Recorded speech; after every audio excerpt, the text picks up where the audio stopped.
Hello viewers, welcome to our channel. నా పేరు Charan. BJP కార్యాలకి G Huzur అంటున్న టీడీపీ ప్రభుత్వం. ఎస్, బీజేపీ గతం నుంచి కూడా ఈ ప్రైవేటీకరణ విషయంలో చాలా మొండిగా వ్యవహరిస్తూ వచ్చింది. అనేక ప్రభుత్వ సంస్థలను ప్రైవేటీకరణ చేస్తూ పోయింది. సో ఏపీలో కూడా ఈ స్టీల్ ప్లాంట్ విషయంలో దాన్ని ఎలాగైనా ప్రైవేటీకరణ చేసి తీరతామని చెప్పేసి ఎన్నో సంవత్సరాల నుంచి బీజేపీ చెప్తూ వస్తుంది. దానికి సంబంధించి అనేక ఉద్యమాలు జరిగాయి. స్టీల్ ప్లాంట్ ఉద్యోగుల ఉద్యమాలు, అలాగే పవన్ కళ్యాణ్ కూడా దాంట్లో పాల్గొన్నారు. సో ఇన్ని జరిగిన తర్వాత ప్రస్తుతం ఇంకా బీజేపీ అదే స్టాండ్లో ఉంది. బీజేపీ ఎలాగైనా సరే దీన్ని ప్రైవేటీకరణ చేస్తామంటూ ఇప్పుడు కొత్తగా మళ్ళీ దానికి సంబంధించి మార్గదర్శకాలు మొదలుపెట్టింది అనమాట. సో దీనికి చంద్రబాబు సరే అన్నాడని చెప్పేసి వార్తలు వస్తున్నాయి.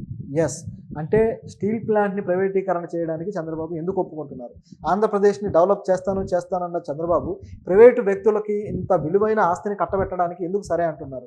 వేల కోట్ల రూపాయలు ఉన్న ఆస్తిని చాలా తక్కువ ధరకి చాలా చీప్గా ప్రైవేటు వ్యక్తులకు కట్టబెట్టడం వల్ల ఈ ప్రభుత్వము అలాగే ఉద్యోగులు కూడా నష్టపోయే అవకాశం ఉంది. దానికి ఇప్పుడు చంద్రబాబు సరే అనడం ఎంతవరకు కరెక్ట్ అనేది ఇప్పుడు వాదన వస్తుంది. సో బీజేపీ గతంలో చూసుకుంటే ఈ స్టీల్ ప్లాంట్ని ఎలాగైనా సరే ప్రైవేటీకరణ చేసి తీరుతామని చెప్పేసి చాలా మొండిగా వ్యవహరించారు. దానికి సంబంధించి మార్గదర్శకాలు కూడా ఇచ్చారు. ఇచ్చిన తర్వాత స్టీల్ ప్లాంట్ ఉద్యోగులంతా రోడ్డు మీదకి వచ్చి స్టీల్ ప్లాంట్ ఏదైతే విశాఖ ఉక్కు ఆంధ్రుల హక్కు అంటూ ఉద్యమం చేయడం జరిగింది. అలా చేసిన తర్వాత, ఎందుకంటే ఇలాంటి ఉద్యమంతో స్టీల్ ప్లాంట్ని తెచ్చుకున్నారు. మన దేశంలో మొట్టమొదటిగా ఏర్పడిన ఇంటిగ్రేటెడ్ స్టీల్ ప్లాంట్ అనమాట ఈ విశాఖ ఉక్కు కర్మాగారం. సో ఈ కర్మాగారం ఇది మా హక్కు అని చెప్పేసి పోరాడారు. ఎన్నో రోజులుగా పోరాడిన తర్వాత వచ్చింది అది. అయితే ఇప్పుడు కూడా అదే విధంగా పోరాడుతూ ఉన్నారు. పోరాడి మా హక్కు అని చెప్పి వీళ్ళు రోడ్డు మీదకి రావడము, వీళ్ళంతా స్టీల్ ప్లాంట్ ఉద్యోగులంతా మోడీని వ్యతిరేకించడం జరిగింది. ఆయన ఆంధ్రప్రదేశ్కి వచ్చినప్పుడు అప్పుడు పవన్ కళ్యాణ్ కూడా స్టీల్ ప్లాంట్ కోసం నేను పోరాడతాను, స్టీల్ ప్లాంట్ ప్రైవేటీకరణ చేయకుండా ఆపుతాను అని చెప్పేసి ఆయన పోరాటం చేశారు.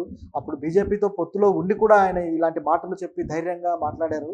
కానీ ఇప్పుడు మాత్రం ఆయన ఆధ్వర్యంలో ఏర్పడిన కూటమి ప్రభుత్వమే ఇప్పుడు స్టీల్ ప్లాంట్ని ప్రైవేటీకరణ చేస్తూ ఉంటే పవన్ కళ్యాణ్ మరి నోరు మెదపరా అన్నిటికీ ఆయన కూడా జీ హుజూర్ అంటూ తలాడిస్తాడా మరి తెలియదు. సో ఈ స్టీల్ ప్లాంట్ ఒకసారి దీని కెపాసిటీ చూస్తే దాదాపు 7.3 మిలియన్ టన్నుల కెపాసిటీ కలిగిన ఉక్కును ఉత్పత్తి చేస్తుంది. ఇంత కెపాసిటీ కలిగింది ఈ ప్లాంట్. అలాగే అక్కడ భూమి కావచ్చు, అలాగే దాని వాల్యూ కూడా వేల కోట్ల రూపాయల వాల్యూ ఉన్నది. సో దీన్ని చాలా తక్కువ ధరకి ప్రైవేటు కంపెనీలకు అప్పగించాలని ప్రభుత్వం ప్లాన్ చేస్తుంది. అయితే ఈ మేరకు కేంద్ర ఉక్కు మంత్రిత్వ శాఖ నివేదిక కూడా ఇచ్చింది. ఆ నివేదిక ఇచ్చిన అనంతరం కేంద్ర మంత్రిత్వ శాఖ సంబంధించి విశాఖ స్టీల్ ఫ్యాక్టరీలో సబ్సిడరీస్ కానీ అలాగే జాయింట్ వెంచర్స్ కానీ ఏవైనా ఉంటే దానికి సంబంధించినవన్నీ వాటిని వెనక్కి తీసుకొని కొత్తగా మళ్ళీ మార్గదర్శకాలు ఇచ్చే అవకాశం ఉంది. 2003లోనే ఎక్స్ప్రెషన్ ఆఫ్ ద ఇంట్రెస్ట్ బిడ్స్ను ఆహ్వానించింది. అయితే ఆ నివేదికని వైఎస్ జగన్మోహన్ రెడ్డి ప్రభుత్వం కాస్త పోరాడి అడ్డుకుంది.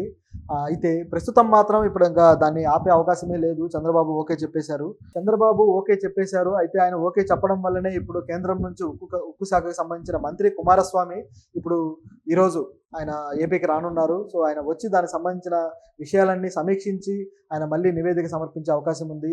ఆయన మార్గదర్శకాలు జారీ చేశారంటే మాత్రం ఇది ప్రైవేటు పరం అవ్వక తప్పదు. అయితే దీని గురించి ఇప్పుడు ఉద్యోగులు పోరాడతారా లేదా తెలియదు. ఎందుకంటే ఇంతకాలం అది ప్రైవేటీకరణ అవ్వదు అని మళ్ళీ రిలాక్స్ అవ్వడం జరిగింది. ఇప్పుడు మళ్ళీ ఇది ఒకవేళ అవుతుంది అని మార్గదర్శకాలు వస్తే ఈ ఉద్యోగులు పోరాడతారా? ఒకవేళ పోరాడితే దీనికి సంబంధించిన బాధ్యత ఎవరు తీసుకుంటారు? గతంలో ఈ ఉద్యోగుల హక్కుల కోసం నిలబడ్డ పవన్ కళ్యాణ్ ఈ బాధ్యత తీసుకొని ఆపుతారా?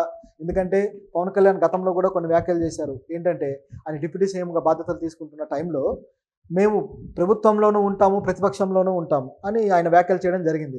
రాజ్యాంగపరంగా మరి అది సాధ్యం అవుతుందా లేదా అంటే ప్రభుత్వంలో పదవులు తీసుకున్నాక ప్రతిపక్షంలో ఉండటం అనేది అసాధ్యం. సో అది సాధ్యం అవ్వదు. ఒకవేళ ప్రతిపక్షంగా ఇప్పుడు వాళ్ళు ఒకవేళ పోరాడితే మాత్రం ప్రతిపక్ష బాధ్యత తీసుకున్నట్టు అవుతుంది. ప్రతిపక్షంగా శాసనసభలో లేకపోయినా ఆ బాధ్యత తీసుకున్నట్టు అవుతుంది. మరి ఆయన తీసుకొని పోరాడతారా? ఆ అవకాశం లేనట్టే కనిపిస్తుంది. ఎందుకంటే ఆయన కూడా తన పిఠాపురం నియోజకవర్గంలో కొన్ని పథకాలు తెచ్చే ఆలోచనలో ఉన్నారు. సో అవన్నీ ఓకే చేయించుకోవాలంటే బీజేపీకి తలొగ్గక తప్పదు. ఎందుకంటే బీజేపీకి వీళ్ళు కొన్ని విషయాల్లో తలొగ్గితేనే బీజేపీ వీళ్ళకి కావాల్సింది ఇస్తుంది కేంద్ర ప్రభుత్వం. సో కేంద్ర ప్రభుత్వానికి తలొగ్గ ఆలోచనలోనే ఉన్నట్టుంది పవన్ కళ్యాణ్ కూడా. సో చంద్రబాబు పవన్ కళ్యాణ్ కేంద్ర ప్రభుత్వానికి తల ఒగ్గి సరే అంటే ప్రజలకు జరిగే అన్యాయానికి, అలాగే ఈ కర్మాగారంలో ఉండే వర్కర్స్ ఎవరైతే ఎంప్లాయీస్ ఉన్నారో వీళ్ళకి జరిగే అన్యాయానికి, వీళ్ళ కుటుంబాలకు జరిగే అన్యాయానికి ఎవరు బాధ్యత తీసుకుంటారు, ఎవరు వచ్చి పోరాడతారు అనే ప్రశ్న కూడా మన ముందుకు వస్తుంది. ఇంకా వేరే ఆప్షన్ ఏమీ లేదు. వైసీపీ కానీ దీన్ని ఖచ్చితంగా దీన్ని క్యాప్చర్ చేస్తే, దీన్ని పట్టుకుంటే వైసీపీ పోరాడే అవకాశం ఉంది. ఎందుకంటే జగన్మోహన్ రెడ్డి ప్రభుత్వమే గతంలో కూడా ప్రైవేటీకరణ కాకుండా ఏదో వాళ్ళని అడిగి ఆపగలిగారు. ఎందుకంటే అప్పుడు బీజేపీతో అంటగాగింది జగన్మోహన్ రెడ్డి ప్రభుత్వం. సో అప్పుడు కాస్త ఆపగలిగారు. కానీ ఇప్పుడు ఆపగలిగే పరిస్థితి లేదు. ఎందుకంటే నిధులు తెచ్చుకోవాలి రాష్ట్రానికి. కాబట్టి నిధుల కోసమైనా సరే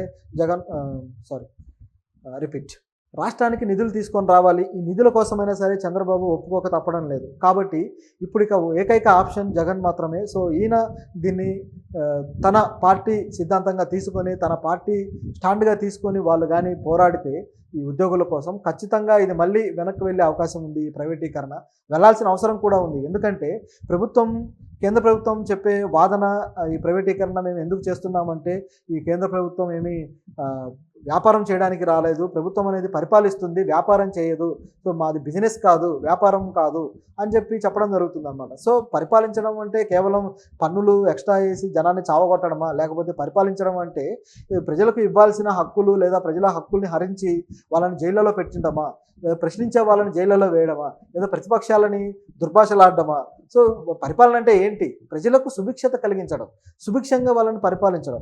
సుభిక్షత ఎలా వస్తుంది? ఇప్పుడు ఆర్థిక పరమైనది కావచ్చు, సామాజిక పరమైనది కావచ్చు, అలాగే జ్యుడిషియరీ న్యాయపరమైనది కావచ్చు, వీటన్నిటి విషయాల్లో ప్రజలకు సమానమైన సమృద్ధి, సుభిక్షత కలిగించినప్పుడే అది మంచి పరిపాలన అవుతుంది. ఇప్పుడు ఆర్థిక పరంగా చూసుకుంటే కొన్ని విషయాల్లో ప్రభుత్వము, ప్రైవేటు రంగాల రెండు కొలాబరేషన్ తోటి సంస్థలు ఏర్పాటు అవుతాయి.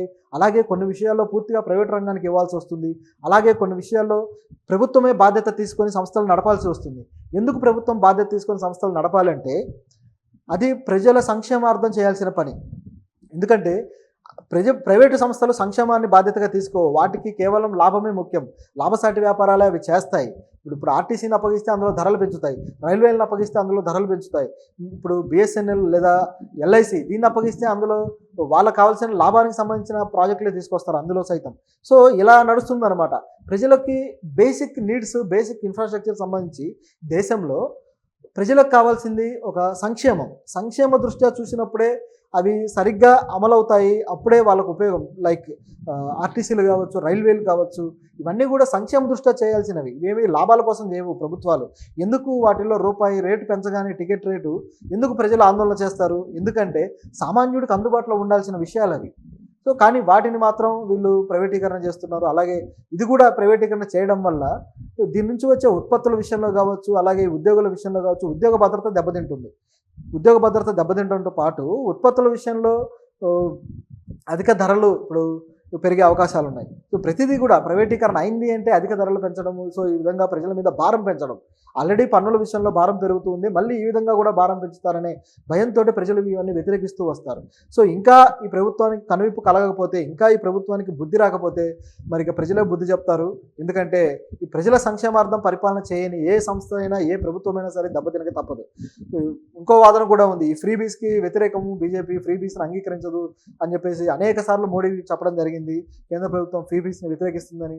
ఇలాంటి జగన్మోహన్ రెడ్డి విషయంలో కూడా ఇలాంటి ఆరోపణలు చేశారు. అలాగే ఢిల్లీలో కేజ్రీవాల్ ప్రభుత్వంలో కూడా ఈ ఫ్రీబీస్ మీద వ్యతిరేకంగా వ్యాఖ్యానించడం జరిగింది.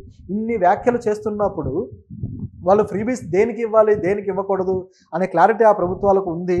ఒకవేళ లేనప్పుడు ఆ విమర్శలు చేయొచ్చు.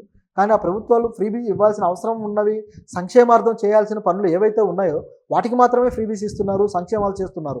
సంక్షేమం లేకుండా కేవలం ఈ ప్రజలు అనేవాళ్ళు ప్రభుత్వానికి ఒక కస్టమర్లలాగా, ప్రభుత్వం ఒక కార్పొరేట్ వ్యవస్థలాగా పనిచేస్తే మాత్రం ప్రజల నుంచి దోచుకోవడం, రాబందులా దోచుకోవడం తప్ప మరొక మార్గం ఏది కనబడదు ప్రభుత్వానికి.